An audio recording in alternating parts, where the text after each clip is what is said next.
사랑하는 형제자매 여러분, 벌써 2022년 크리스마스가 되었습니다.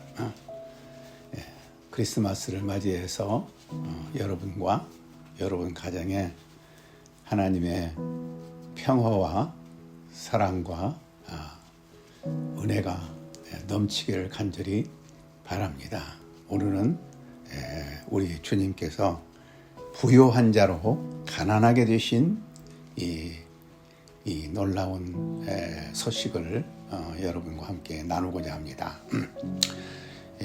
성경 말씀은 고린도후서 8장 9절에 우리 주 예수 그리스도의 은혜를 너희가 알거니와 부요하신 이로써 너희를 위하여 가난하게 되심은 그의 가난함으로 말미암아 너희를 부요하게 하려 하심이라. 예수님은 하늘의 영광스러운 자리를 버리시고 가난한 시골 처녀의 몸을 빌어 말구 위에 태어나셨습니다. 이 세상에서 아무리 가난한 자라 할지라도 말구 위에 태어난 사람은 없을 것입니다. 예수님은 가장 가난하게 나셔서 가장 가난하게 사셨습니다. 그리고 어떤 인간도 당할 수 없는 가장 큰 고통의 십자가를 지고 죽으셨습니다.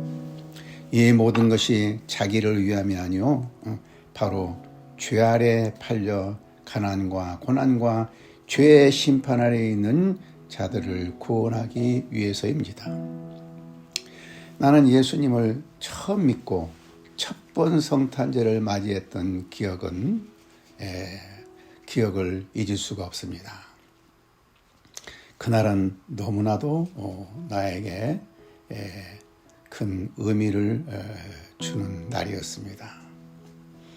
당시에는 난방장치가 없기 때문에 집이나 어디를 가도 너무 추워서 참 힘든 그런 계절이었습니다. 그럼에도 불구하고 성탄절은 나에게 따뜻하고 포근함을 주었습니다. 그 이유는 예수님의 탄생하신 사실이 나에게 너무나 큰 의미를 주었기 때문입니다. 그것은 예수님의 탄생이 보여준 너무나 큰 하나님의 사랑을 맛보았기 때문입니다. 사랑이란 상대편의 최고의 유익을 위해서 자기의 최대의 희생을 원하는 것입니다. 예수님은 영광스러운 하나님 나라를 버리시고 낮고 천한 이 땅에 가난한 집의 아기로 태어나서 십자가를 지신 자기의 최대의 희생을 통해서 우리의 최대의 유익인 영생을 주신 것입니다. 이와 같은 예수님의 사랑을 조금이라도 이해하기 위해 우리는 누군가의 유익을 위하여 나의 적은 희생을 감당해 보는 것입니다.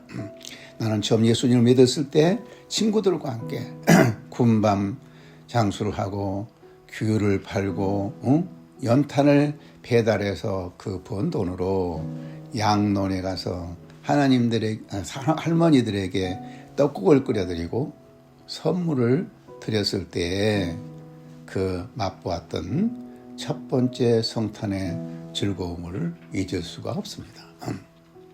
금년 성탄을 맞아서 예수님처럼 위대하게 사신 분을 소개함으로써 예수님의 탄생을 축복하고자 합니다.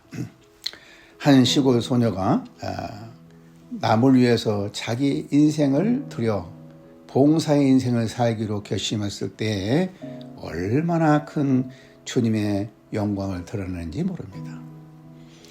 그분은 가천 길재단 이길려 회장입니다. 그분은 1932년 전라북도 옥구군 대야면 축산리 작은 마을에서 태어났습니다. 아들을 바라던 어른들의 기대에 탓에 태어나던 순간부터 구박을 받으면서 자랐습니다. 6살 때까지 말도 제대로 못해 주위 사람의 걱정을 샀지만 열아들 부럽지 않은 딸이 되기 위하여 이를 악물고 공부에 전념해서 한 번도 1등을 놓쳐본 일이 없었다고 합니다. 가당치도 않다는 사람들의 편견을 물리치고 당당히 서울대 의대에 합격했습니다. 어려운 여건에도 불구하고 유년 시절부터 의학의 뜻을 두었고 1957년 서울대학교 의과대학을 졸업했습니다. 1958년 서울 적십자병원에서 인턴 과정을 수료한 뒤 고향 군산에 내려가 군산 도립병원에서 근무하게 됐으며 같은 해 인천에서 조그만 크기의 산부인과인 자정의원을 인천에서 개원했습니다. 1964년 도미하여 뉴욕 메리 이머큘리트 병원에서 인턴 과정을 퀸스 종합병원에서 레지던트 과정을 마치고 1968년 귀국하였으며 이듬해 다시금 인천에서 이길려 산부인과를 개원했습니다. 보증금 없이 진료한다는 간판을 걸고 산부인과를 개업했는데 수많은 사람이 몰려들었다고 합니다. 이후 당시에는 드물었던 선진 의료시설과 친절한 진료 등으로 입소문을 타기 시작했으며 환자들은 문정성시를 이루었습니다. 그러던 중 1975년 40이 넘은 나이에 일본 유학길에 올라 2년 뒤에 니혼 대학원 의학부에서 박사학위를 수료했습니다. 1978년 전 재산을 털어 여성으로서는 처음으로 종합병원인 의료법인 인천길병원을 설립했습니다. 이어 1982년 의료 취약자인 양평군의 양평길병원을 1987년 인천의 중앙길병원을 세웠으며 1988년에는 철원길병원을 1993년은 남동길병원을 1995년에는 백령길병원을 차례로 개원시키는 등 나날이 사업을 확장해 전국 각지에 지병원을 건립해 나갔으며 탁월한 추진력과 남다른 경영 수단으로 국내 굴지의 의료그룹을 탄생시켰습니다. 염원이었던 인재 양성을 위해 교육 삶에도 뛰어들어 1994년 경기전문대학과 신명여자고등학교에 재단 신명학원을 인수했고 이사장에 취임하였으며 이듬해 법인 명칭을 바꾸고 학교법인 가천학원을 설립했습니다. 1998년 가천의과대학 지금의 가천의과대학교를 설립하였으며 같은 해 경영난에 빠진 경원대학교와 경문대학교 재단 경영학원을 인수해 이사장에 취임했고 2000년 경원대학교 총장으로서 대학 발전에 기여하는 등 교육 경영자로서 유능함을 과시하게 됐습니다. 역사 문화에 대한 관심도 기대하여 1995년 가천문화재단을 설립해서 가천 박물관을 짓고 국보 제276호인 초조본 유가사 지론을 비롯한 각종 유물을 2만여 점을 복원하고 있습니다. 1999년 경인일보의 회장에 취임했으며 2002년은 가천길재단의 회장에 취임하였습니다. 1998년 가천의과대가 문을 열었을 때 많은 사람들이 적잖이 놀랐습니다. 입학생 전원에게 6년 동안 등록금 전액 면제, 기숙사 무료 제공, 장학금 추가 제공 등의 다양한 혜택이 주어졌기 때문입니다. 이는 이길 회장 개인의 이익을 위해서가 아니었습니다. 가난 때문에 의대에 가고 싶어도 갈 수 없는 우수한 학생들에게 기회를 준다면 훗날 이들이 따뜻한 가슴으로 인수를 베푸는 의사가 될 것이라는 믿음 때문이었습니다. 또한 조장희 박사와 김성지 박사 등 세계적인 과학자로 인정받고 있는 우수한 석학들을 영입하고 최첨단 장비를 갖춘 뇌과학연구소 암 당뇨 연구원을 건립해 연구 지원에 힘쓰고 있습니다. 이 두 연구기관은 무엇을 만들어 파는 것이 아니라 오로지 연구에만 몰두하고 연구 성과만이 나오는 것입니다. 이처럼 이길려 회장이 거액을 들여 학교와 연구소를 설립해 지원하는 것은 훌륭한 인재가 있어야 수만 명의 사람이 편안하고 행복하게 살 수 있다는 믿음에서 했습니다. 이제 세상은 지식과 정보, 두뇌를 앞세우는 시대가 되었기에 사람만이 희망이고 그 사람을 지원하는 일이 가장 큰 자산이라는 것입니다. 사람들은 그를 보고 미쳤다고 했습니다. 이제 여생을 편하게 보낼 만도 한데 젊은 시절에 죽도록 일만 하며 좋은 일도 많이 했는데 왜 아직도 그렇게 자꾸 일을 벌이느냐고 말했습니다. 그것도 천문학적인 액수가 계속해서 들어가야만 하는 일을 하지만 그는 이렇게 말합니다. 누군가 미쳐야 세상이 바뀐다. 자기 일에 미친 사람만이 세상을 감동시킬 수 있다.